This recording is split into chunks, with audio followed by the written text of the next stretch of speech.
want to put my thoughts out there on Zach Wilson. No, it's been a few days since the Hall of Fame game, but I kind of get my thoughts on Zach Wilson, seeing how he's going to be post Aaron Rodgers being there, now officially being the Jets starter. How is he going to handle it? How is he going to be? There was a lot of reports saying for Rodgers, he was mentioning how great Zach Wilson has been in training camp. Jets have announced that as well, but we wanted to see how he was going to take it in the Hall of Fame game, which is great for the Jets because it's an actual preseason game for them, just to see, not just for him, but just for other players, but more importantly, just see what the future's like. Because we thought after last season, it was said and done. They're going to move off of him. He's no longer going to be the starter. He will be labeled as one of the biggest busts in NFL history. I just wanted to see how he was going to handle it during the game in the Hall of Fame game. Of course, we all know the Browns came back and won 21-16, and Zach Wilson only played the first quarter of the game. As we see in here, Aaron Rodgers has great things to say. It's just great Rodgers call helps Wilson in rebuilding process with 57-yard bomb versus the Browns. So Aaron Rodgers' advice to Zach Wilson was take a deep breath, exhale, and channel his disappointment of last season into something positive.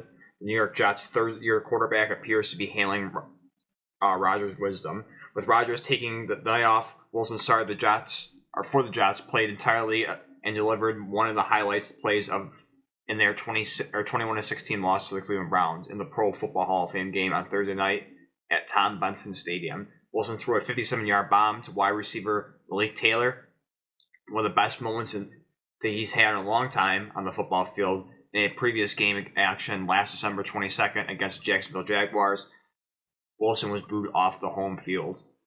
Great call by Aaron Rodgers. A smiling Wilson said of the Taylor play. He gave him a little shout out there. So again, he wasn't horrible. I don't want to go as to say that he was amazing. His official stats was 3 for 5, 65 yards. He was sacked once. That was just for the first quarter, which with the 65 yards was the leading passer in the entirety of the Hall of Fame game. After that, Boyle only went 6 for 11 for 61 yards. And the other quarterback went 1 for 7 for 9 yards, interception. So in the performance, he did have the best performance for the Jets quarterbacks in the Hall of Fame game. But I still kind of question for his future. No doubt it's very vague. Definitely coming up soon, they're going to have to decide if they're going to keep him or let him go. I would like to think that they want to keep him around as long as Aaron Rodgers is there, whether it's for 1, 2, 3 years, how long the blueprint is for Aaron Rodgers to be the New York Jets quarterback. I'm guessing they want him to take the approach of the Green Bay Packers. Of course, a little bit late in the process of that, where you have Jordan Love, where he sits for a few years and then becomes a starter.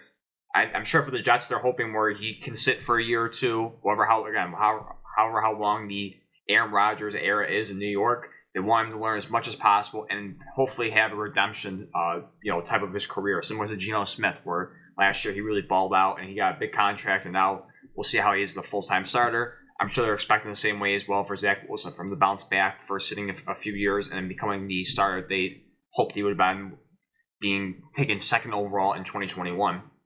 But I still question it. I didn't see anything too crazy for Wilson. Now he has gotten a tad bit better, but it's once again, it's not good enough.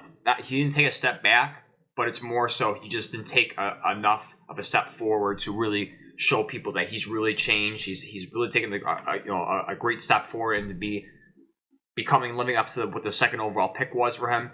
I didn't see that so far. Of course, people make fun of him for I think it was a 3rd and 1 where he was trying to run and he slipped and fell short of the first down. It just kind of sums up for Zach Wilson for that. Again, he didn't play horrible, but it just more so comes down to he hasn't done enough to show that he's progressed. And again, we'll see in the 3 more preseason games. I'm sure, no doubt, he will get a ton of action. Aaron Rodgers will be thrown there. Maybe you may see him for a drive or two for the entirety of the preseason. They might have a first half where the first team offense is out there. I don't know what to expect for Aaron Rodgers. I see very little chance that he plays a ton in the preseason. So no doubt it gives Zach Wilson immense opportunities to really prove himself. And again, the Hall of Fame game really helped by having the extra preseason game, seeing that one was taken away a couple of years ago. But I'm very interested to see what Zach Wilson does, because this not only is his opportunity to show the Jets, but just to show the rest of the NFL. Even if it doesn't work out for the Jets, that he can have a landing spot somewhere else.